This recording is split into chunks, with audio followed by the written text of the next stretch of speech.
Welcome back to Story Sensei. Today I'm going to explain an action/drama movie released in the year 2022 titled Decibel, which was directed by Hwang and Ho.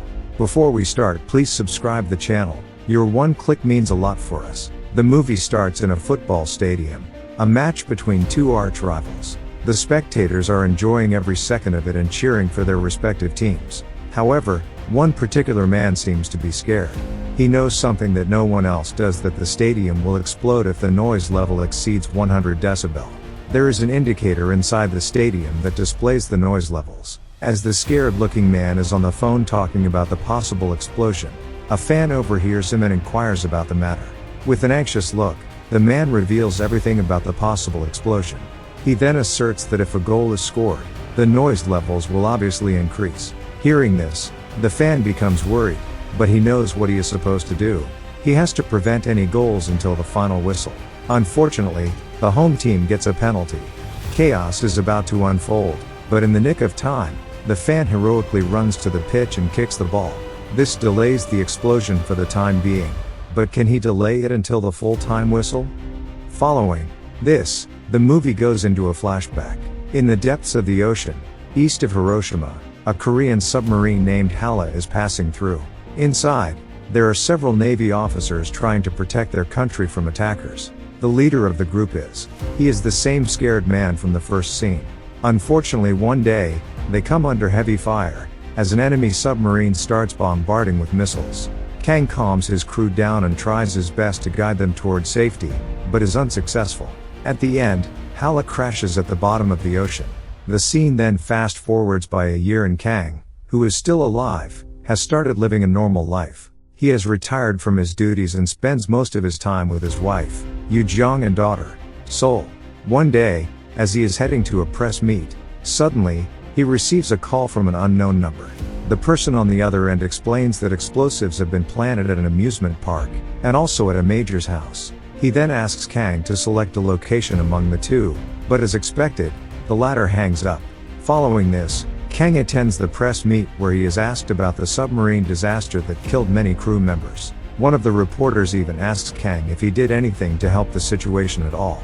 However, he does not answer any of them and remains silent. Next, the major receives a parcel at his home, and on opening, he finds a bomb inside.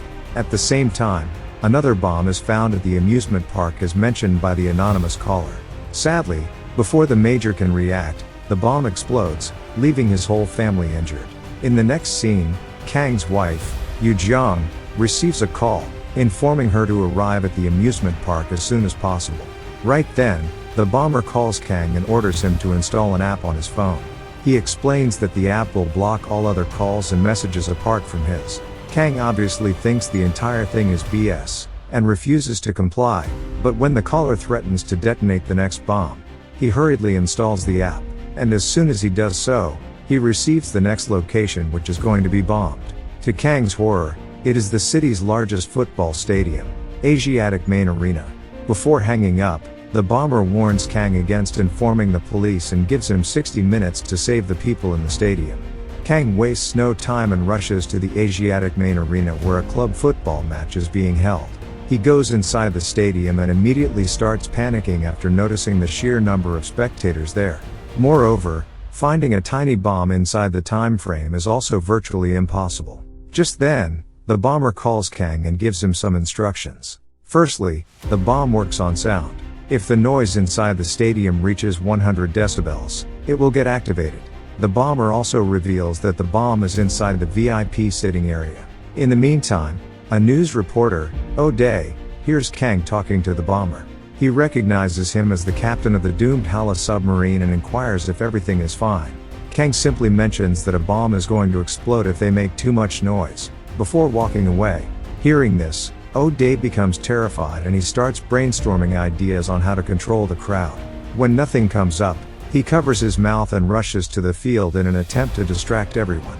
The plan works for a while and the crowd becomes silent, but soon, he is taken away and the match resumes. Meanwhile, Kang is still on his way to the VIP sitting area, which is exactly on the opposite side of the stadium. Unfortunately, at the same time, the match goes to penalties and a player scores a goal. This prompts the crowd to go wild and the sound level easily crosses 100 decibels, hence activating the bomb. Soon after, an anxious Kang reaches the location and starts searching the room haphazardly. Luckily, he finds the bomb inside an aquarium and takes it out. He then asks everyone in the VIP area to evacuate. All the people comply, and they rush to safety. However, one kid is left behind with only 5 seconds on the bomb timer. Kang, who is already out, sees this and rushes to save the kid. He covers her body with his, and at the same time, the bomb explodes. Fortunately, both of them survive, and as Kang walks out of the room, holding the little kid, everyone claps for him with respect. Later, as Kang is leaving the stadium, he again receives a call from the bomber, who reveals his next target. It turns out to be a local swimming pool resort, which is always sprawling with people. The timer also starts, which is exactly 60 minutes. Since the resort is very far, Kang asks the reporter, O'Day, to lend his car for the day. The latter obliges, but only on the condition that he can join.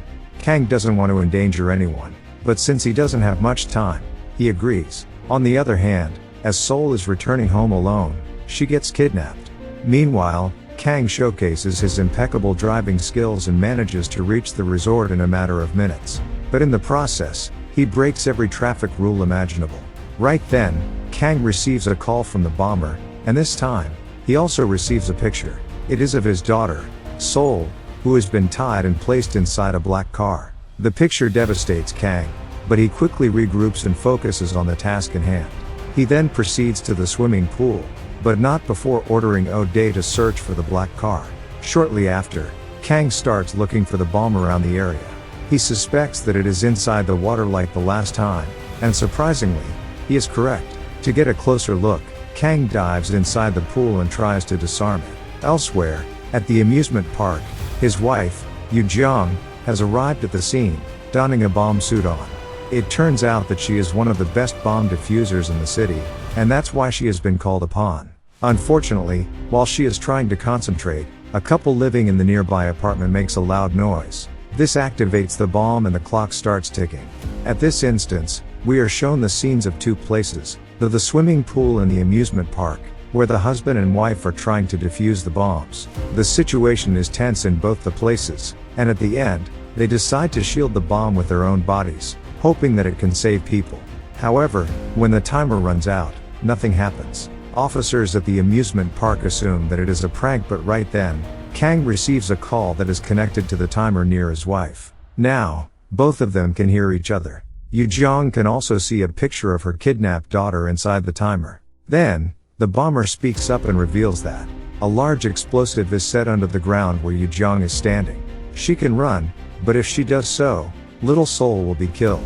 Kang, who is hearing everything, begs his wife to run away, but she doesn't move an inch. A short while later, a large explosion occurs, which tosses her a few meters away. At the parking lot, O'Day discovers the black car he was looking for and somehow opens the door.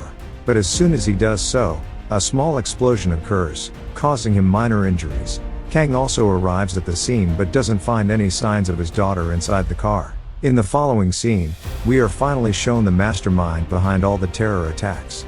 He is Tae-sung, ex-Navy, who was a part of the Halla submarine when it came under attack. His brother was also in the submarine, but he passed away on that fateful day. Now, Tae-sung is doing all this to take revenge on the government and Kang for their arbitrary decisions. Elsewhere, the city's section chief officer, Young-han, is informed about the explosion at the amusement park. He is also told that the bomb diffuser, Do-yeong, is still alive, which makes her an obvious target for the bomber. Hence, Young-han asks his driver to take him to the hospital immediately. But before they can reach, Tae-sung enters Jang Yu's medical room and kills her security guard. On the other hand, Kang and O'Day go to meet an ex-Navy officer, and inquire about Tae-sung's whereabouts. The latter gives them an address and so the search begins. After a while, Kang enters the perpetrator's house, where he finds a lot of materials scattered around. These are the same materials that are used to make the bombs. Right then, Kang receives a call from Tae-sung, who holds him responsible for the death of his other co-officers. Kang tries his best to justify himself, but Tae-sung does not listen and suggests he meet him at the Mist Hotel. After this, disguising himself as a doctor, Tae-sung takes Yoo-jeong out of her room in a wheelchair to the hallway. In the meantime, Young-han also arrives there but fails to recognize the perpetrator. He instead goes straight to Yoo-jeong's room and finds her guard lying dead on the floor. Alarmed, he orders his driver to scan the whole area for Tae-sung. The latter does find him, and initiates a fight. But in the process, he gets killed, allowing Tae-sung to drive away with Jang-yu. Meanwhile, a worried Kang calls Young-han and explains the entire situation to him. He also reveals about the bomb-related materials found at the perpetrator's house. Soon, Kang and Oh-dae arrive at the Mist Hotel and begin searching for the bomber. But instead, they find Little Soul sleeping on a couch wearing a jacket covered with explosives. Meanwhile, Young-han and his team inspect the perpetrator's house and deduce that the explosives are connected to different chips and it is difficult to defuse them. Elsewhere, Tae-sung enters the seminar hall of the Mist Hotel, wearing another jacket full of explosives, and greets the crowd. Hearing his voice, Kang rushes to the hall and confronts him. He tries his best to calm the bomber down, but to no avail. Tae-sung keeps on accusing Kang for the death of his brother, Tae-ryong, and several other officers. He also belittles him for taking advantage of the situation for his own benefit. Following this, we are taken into a flashback. It has been 11 days since Hala has been stuck at the bottom of the ocean.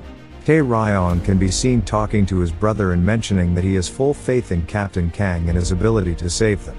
Right then, Kang receives a telegram message from the headquarters, stating that it will take around 15 days for help to arrive. With only 19% oxygen left in the submarine, the Navy officers start to panic.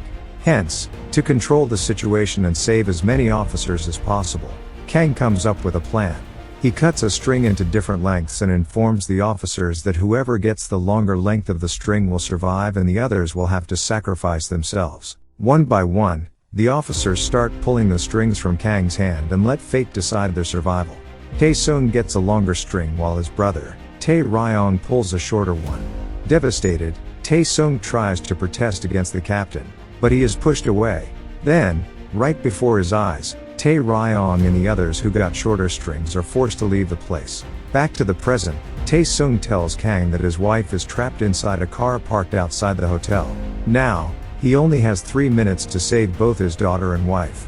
He also mentions that Kang needs to take the jacket he is wearing near both to disable the timers. With the clock ticking by, Tae-sung makes the situation even more difficult by attacking Kang. The two go back and forth for a while, but in the end, Young-han arrives and shoots Tae-sung dead. Following this, with only about 90 seconds left, Kang jumps from the top floor of the Mist Hotel and manages to reach his wife. He then defuses the bomb in the nick of time and saves her. But by this time, only 23 seconds are left on the timer.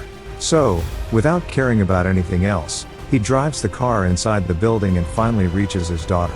He then gets out of the car and defuses the bomb, right before it explodes. In the last scene, Kang accepts his mistake and takes responsibility for the dead officers in front of the media. He mentions that the incident happened because of his silly decisions and that he should have acted more wisely. The movie ends with Kang visiting the tombstones of the deceased soldiers and giving them his final tribute. That's my explanation for the movie Decibel. So, what do you guys think about the movie? Write in the comment. Subscribe for more videos like this, turn on notifications, and leave a like to help the channel out. Thank you for watching.